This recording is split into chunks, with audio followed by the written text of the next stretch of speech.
So as of right now, we're on top of the league. And many Arsenal fans don't know how to take this. We don't know how to deal with this situation because most of us have a bit of PTSD. Based off last season, we were on top of the table for so long. And then when it comes down to the dire end, when it came down to the shootout, we ultimately lost. We bottled it. For lack of better words, we bottled it. So I perfectly understand why some fans don't want to get carried away based off we being on top comparing to how we were performing this season. We see that last season we were excited because we were playing free-flowing football. We were playing exciting. We played brilliant. So lots of people got excited because of the way we were playing and being on top of the league. So it's a mixed reaction right now because of PTSD from last season. We've not been playing really well like last season. And now we're on top of the table. Man, it's a bit too good to be true. That's how some fans are thinking. We're going to start underperforming at some point. We're going to start dropping at some point. This is the feeling some fans have. While other fans are excited, they're happy. Because we're playing different from how we played last season in terms of we're playing more controlled. So when we play more control, the game is in our hands. And so based off history and the title winning teams, we know that the defense is what win your titles.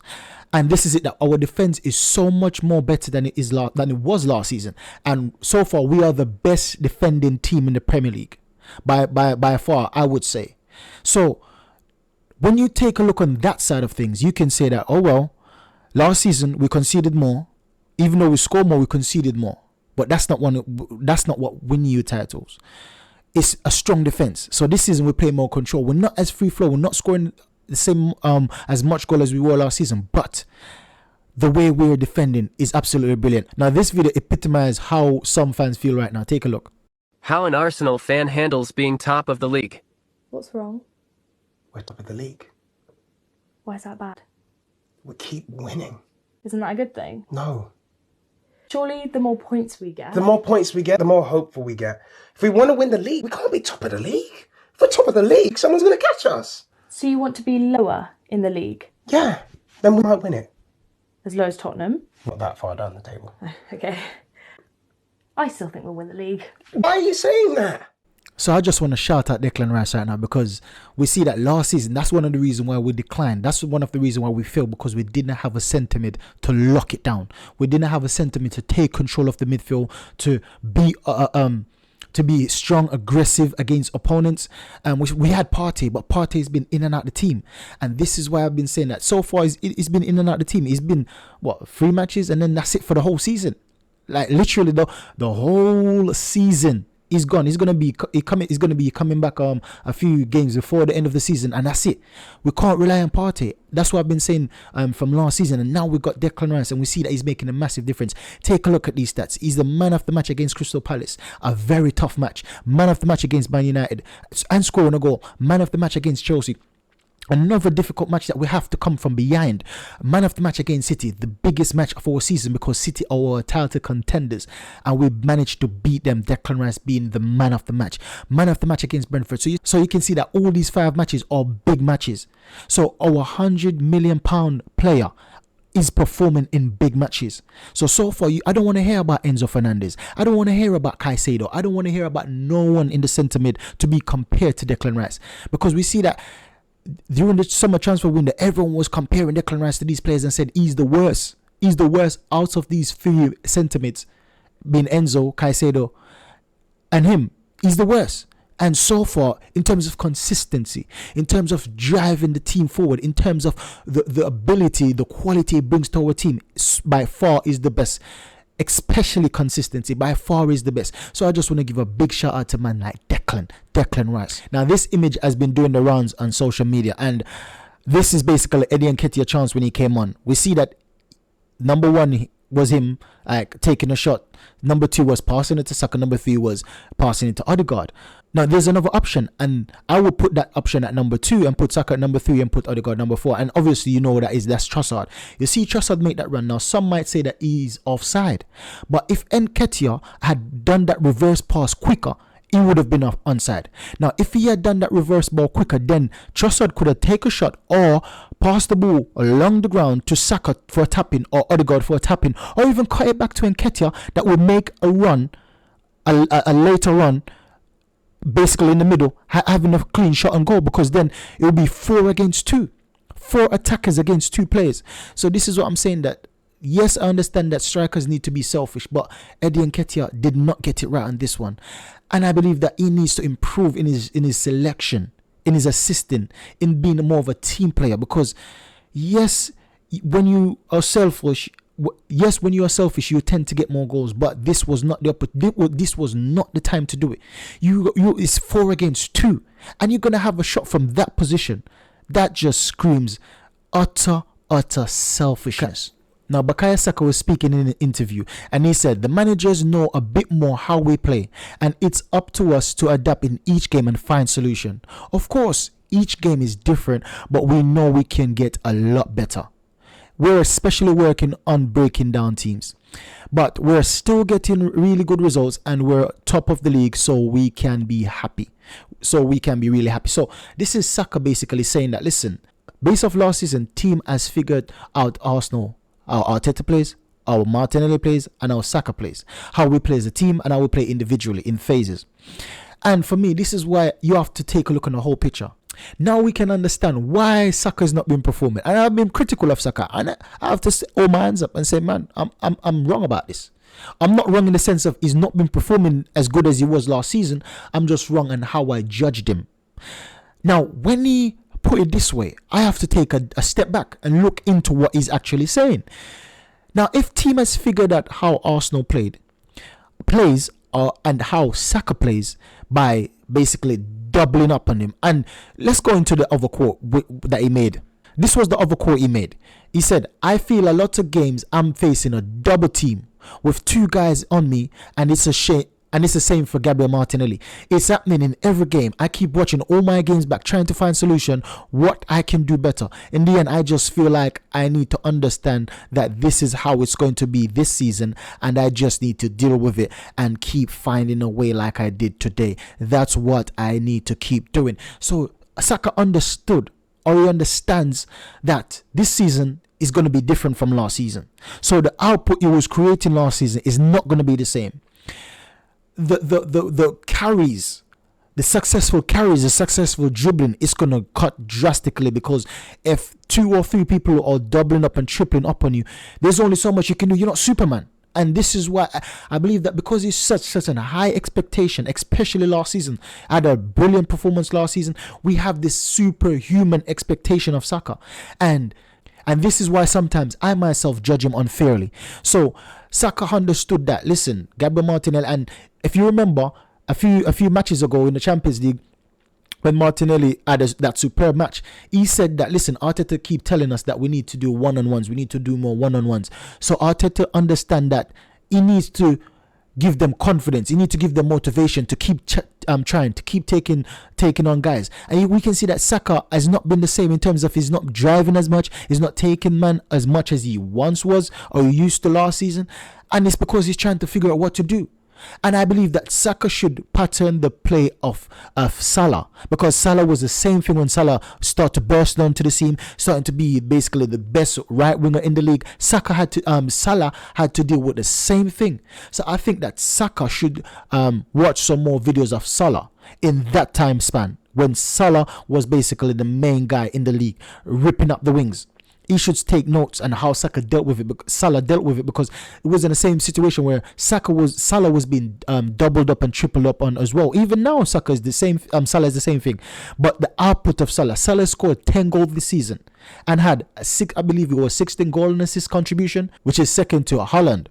So Saka is the second in terms of goals in the league, 10, and is the second in terms of goal and assist. So this is no coincidence. And Salah is the same. He plays the same position. We have to give Saka a bit of leeway, because Salah is more experienced.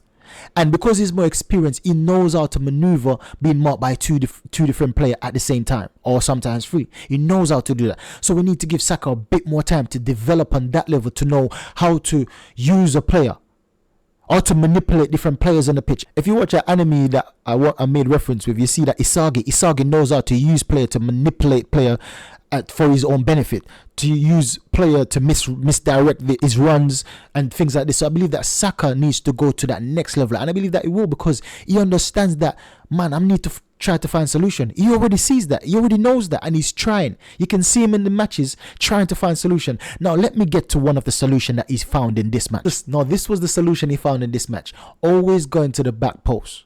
And we see that Kai Havertz was there, and this was not the first time. This was a training ground set piece, or a training ground set play. I wouldn't say set piece because it wasn't a dead ball situation, but it's a training ground piece of play, or a transitional play, because we see that Kai Havertz had something to say about this. Kai Havertz said that's something in an interview after the match, after he scored. He said that that's something we also trained a lot in training, and I thought maybe I go there, so hopefully the ball arrives, and it arrived perfect, so I'm happy. So I believe that Havertz is basically giving away the secret sauce right now. He's basically telling teams how we're going to potentially play in some matches. And if you've been watching my technical analysis in previous videos, you'll see that I've been saying that, listen, I've seen Arsenal trying to switch up their play. They're trying to do some long balls, they're trying to do some crossings, and it's because to get the other team thinking, because last season they know exactly how we play. That is the tiki-taki around the box, and we're gonna basically try to walk the ball in. It's the same thing this season. So this is why Saka said that they know how we play now. Saka admitted it. And if Saka says that, then you know that Arteta is the one that's been teaching him, that's been showing him that, listen, these guys know how we play now, so we need to change up things. So you see that. And another reason why I say this is because I remember in the first half, Martinelli went out and done a cross at the far post, and there was no one there. Martinelli had his hand up like, where are you guys? And I remember Arteta on the touchline, he was going mad. Throwing his hands like, why is no one there? Then I was starting to think, I said, okay. So before they even said this, before Havertz even said this, and I started to see the trend, I understood that this was a form of a playing phase that we developed from the training ground to hit the back post. Not just that, if you Trossard goal against Chelsea, the equalizer, back post. Havertz goal against Barcelona, back post in pre-season, back post. So it was a thing that Arteta has been Now, this is one of the reasons why we got Havertz. After the match, Arteta said on Kai Havertz finish against Brentford, someone asked him, basically, this is one of the reasons why you signed him for players like this. He said, absolutely yes. Against this low block and against teams that defend like this, you need this type of profile, and he is exceptional at that. He won the game in that action for us. So I keep telling you guys, stop criticizing this guy too early, because Arteta is the mad scientist, he's the mad genius. He knows exactly what he's doing. So it's done for us as fans to trust the vision of the manager, because so far I said that I'm going to give him a season or a season and a half, possibly, because he's still young. He's still like 25 I believe this season or next season, 25 Havertz. So he's got time to develop. He's got time, and I know it's a bit silly to say that we're going to give a player that's been in the Premier League for over 3 seasons time to bed in, but the style of play that we play is not like Chelsea's boring game. The way we play is magnificent. The brain space, the CPU, the mental strain that you need to have to play for Arsenal is a different type compared to other teams. You see, Declan Rice said when he came to Arsenal, man, the amount of things you have to be going through in terms of the... Arteta said that he plays between 36 to 42 different formation each match, so you know that you have to have a tactical awareness to retain all these information. And even last season and even the beginning of this season, I hear some fans saying that, listen, other players underperform because there's just too much information from the manager. And this is it, that Arteta is that kind of guy, and the players are adapting. It took time.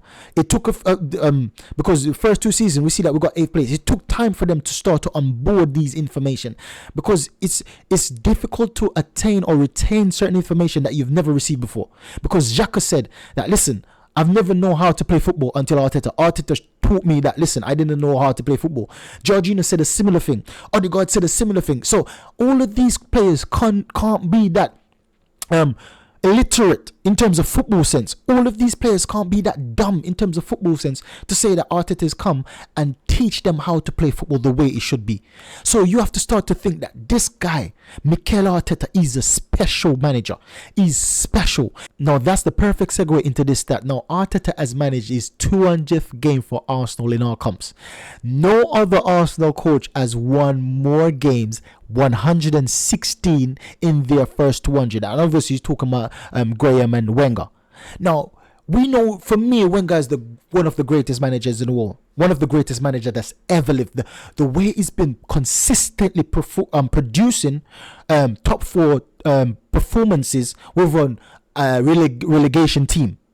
I'm dead serious. The teams that we've been using over the past few seasons, not in the I'm talking about in the beginning of the Emirates era, right? Those teams that we've been using is criminal to be qualifying for 4th place every single season until obviously the end period of his reign.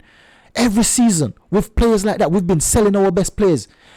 We've been poached by Man City, by Chelsea for all our best players, and Barcelona for years. And Wenger kept on producing, kept on performing, kept on challenging at the highest level. Now, lots of people might not give him his flowers because they're saying that he didn't win the Champions League, he didn't do this, he didn't. But that's not all. For me, that's not all. It's what you do with what you have. That's what I respect. As me as an individual, that's what I respect. So, Arteta has done better than Wenger. Better than Wenger. And bear in mind, now, let's put that into context. Arteta took over Arsenal team when they were the team was, it wasn't as bad as Arsene Wenger's team in the last class of his career, but they weren't that far. They're not that far off because we still had a Bangman, and the Bangman for some team was good. And we still had Ozil. Well, even though Wenger did have, but it wasn't that far off. Arguably, some people say will, some people would say it's not that far off. But look into context. Arteta, this is his first job as a manager. His first job as a manager. This is his 4th season as a professional manager, of going in this 4th or 5th as a manager. Bear that in mind. You're managing the biggest club in London, one of the biggest club in the world, with the biggest history, one of the biggest history in the world, with the biggest history in London. That's not, and with one of the biggest fan base, well, I would say the biggest vocal fan base. Because just the fact that we all know about AFTV, Arsenal Fan TV, biggest fan channel in the world. Not just that, there's lots of other fan channels for Arsenal. The biggest fan channels around the world for football is Arsenal fan channels. So there's additional pressure, not just from the mainstream media that's always looking that's always looking a way to target Arsenal, to criticize Arsenal and their manager, but also from our own fans. That's very impatient. That's very they judge unfairly most of the time. So I have to give Arteta credit. And if this is the beginning of his career at Arsenal, can you imagine his first decade? Can you imagine when it comes down to the end, these younger players, when they're starting to get more experience, and when you're starting to get younger players coming into the team to learn and to integrate with these young players that will be more experienced at that time? Can you imagine? Now, this is for me the best manager in the world. I'm sorry, Pep. I did a Klopp. Well, that was my 4th between him and De Zerbi. But now, Arteta, if we win the Prem this season, he's the best manager in the world for me. I don't care what no one says, because you have to look at how long he's been in the job, the stature of the club he's managing, the performances he keeps producing, and all the players he's developed into potentially world-class players. We have to all put all of these things into context. So that's the video, guys. Make sure you like, subscribe, and share. Catch you next video. Goodbye.